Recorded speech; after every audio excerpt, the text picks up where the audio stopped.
Over the years, I found myself working in male-dominated fields and teams, to be specific. And honestly, in the beginning, I had enormous challenges putting myself together, presenting myself, and working comfortably in those teams. I got trapped in trying to seek validation and prove myself all the time. But over the years, I've picked up tips that have helped me put myself together and excel in such teams, not just as a young lady, but also as a young professional. And this has really helped me to be able to stay productive and also gain respect from my co-workers of the opposite sex, and also become more confident in myself in these working teams. So if you are a young lady new to working teams and you're having a difficult time being in the midst of men and being equally productive, this video is for you. To be completely honest with you, I have learned a lot from working in male-dominated workspaces. This has been a big stepping stone for me in my growth as a young career professional.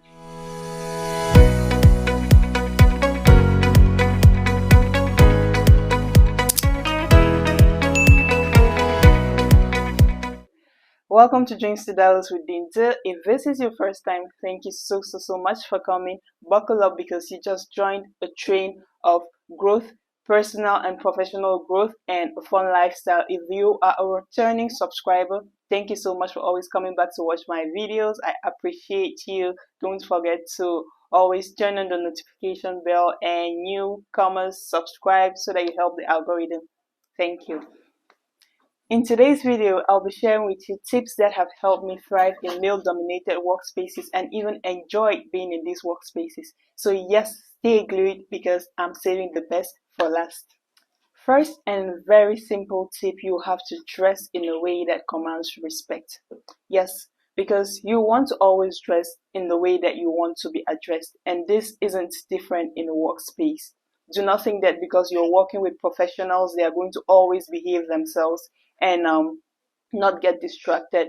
You always need to dress in a way that commands respect. So you do not want to come to a workplace and become a distraction simply because you're perhaps the only lady in the workplace. You being the only lady already shines the limelight on you, and you do not want to bring too much attraction to yourself. At the end of the day, the attraction, the light should be pointed on the work that needs to be done and not on you. So do not come to the workplace and become a distraction. Dress in a way that commands respect every day, every place. Now, it's normal that the men around you are always going to want to say nice things or compliment you, which is totally normal, but you would want to not be too warm to flattery and stay objective in your discussions. Yes, if a person throws in a compliment every now and then, you accept it and you're polite about it, but do not be too flattered, do not be too warm. Even if you're flattered, you do not have to make it so obvious.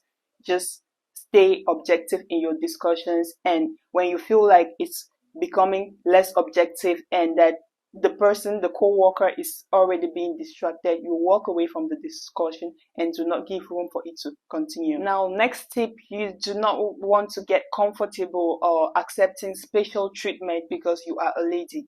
This is how this works. When you play the lady card, when the gender card, when it comes to having work done, getting things done, be sure that your male co-workers are going to play the gender card when it comes to giving you, acknowledging your accomplishments, giving you your flowers, things that you actually earned by yourself, you actually did by yourself because of your hard work, your consistency, your creativity. Know that if you are not being extremely hardworking and you're not being productive, but hiding behind the fact that you are a lady and you deserve special treatment, when it is time to acknowledge that you have actually achieved something which you might have achieved by hard work and nothing related to your gender, they are going to attribute it to your gender and you are not going to feel good about it. So stay away from that. If everyone needs to meet a deadline, you should strive to meet the deadline and do not stay back and expect that the rest of the people will understand because you are a lady. It really doesn't work. It works for some time, but at the end of the day, the disadvantage that it brings is really just more than the advantages. So from my experience, a lot of men usually show off much more grit and resilience in doing their work than ladies. Sorry if I sound biased, but that is my opinion, that is my experience. And by working with men, I have learned to always improve, like keep being better and better and better. Make sure that you are competent to be in that position that you are in. So that is something positive that I've learned by surrounding myself, by finding myself in male-dominated workspaces. It pushes you to be competent and to want to improve yourself and get better by the days. Now, this next one is very tricky. Do not for any reason, under any circumstances, engage yourself in gender arguments. Because yes, a lot of men are going to try to trigger you. Sometimes when their points are no longer valid, when a person who is troublesome, because we always have people like that in workspaces. That is the truth. When they feel like they do not longer have valid points or valid arguments to make towards you, they are going to want to trigger you with gender arguments, and in no circumstance get twisted up in that. So if perhaps you did something wrong and someone trying to be disrespectful says that is how women are, that is how women behave, do not be forced to feel like you have to defend women and how do I say, act against men. No, that is a trap, and you should for no reason fall into it. Face the person directly as an individual and stay objective. Now I'm going to give you an example.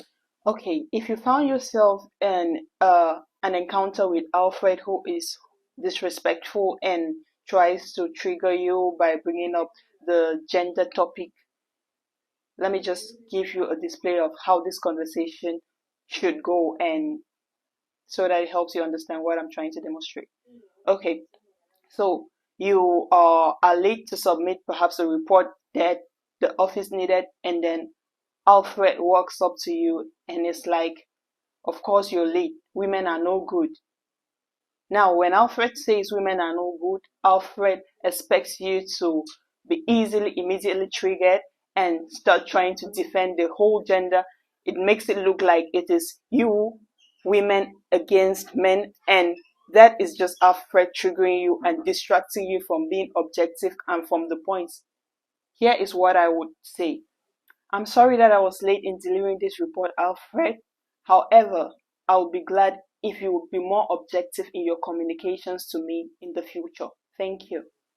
At this point, we're going to take a break where I ask you to like, comment, and subscribe. Like, comment, and subscribe.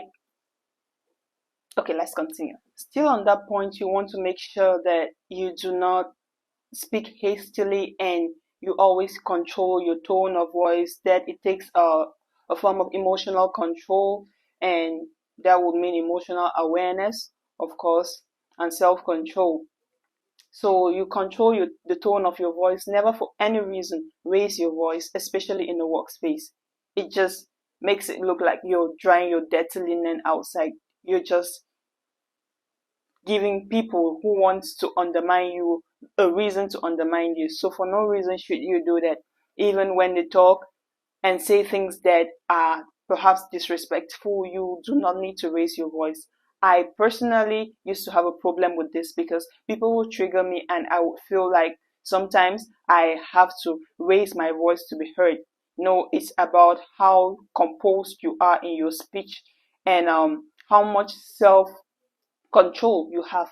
That really helps a lot, and your tone of voice and how you say things sometimes is more powerful than how do I say, the pitch in your voice or how much volume you're actually using. So this works, and you have to be very careful. You have to always think before you talk.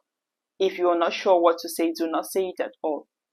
In your communications, it has to be very, very clear that you are a respectful person, but that if someone comes to talk to you, they will have to need to sit and think about what they are saying.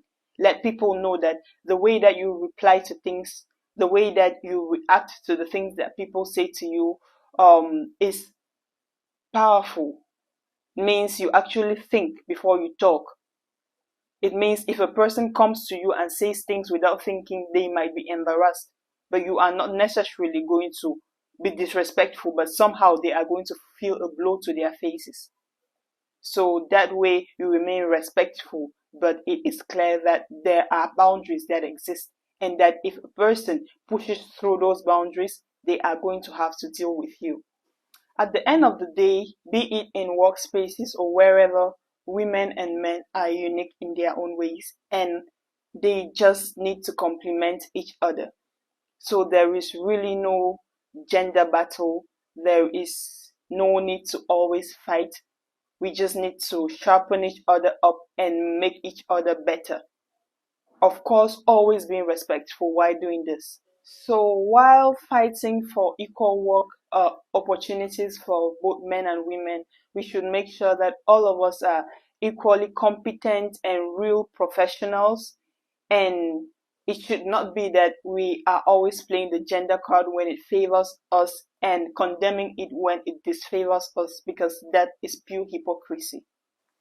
Still talking from my experience, when you get your spot in these teams, when you have actually earned your respect in these teams, you actually can thrive really well. You do really well in these things, and you, at the end of the day, you find out that all the doubts was not really necessary. You just needed to brace yourself and believe in yourself and find your spot. So if you are a young professional, a young lady especially, struggling to be comfortable in male dominated teams, I hope that these tips are as useful to you as they have been to me, and I really wish you all the best in your journey. And I believe that if you keep working hard, if you keep striving to be more and more competent, if you keep trying to be better, all by the days, you are going to do it, and do it really, really well in these things. And that was it on today's episode of Dreams to Dollars with Dean. Like, comment, and subscribe.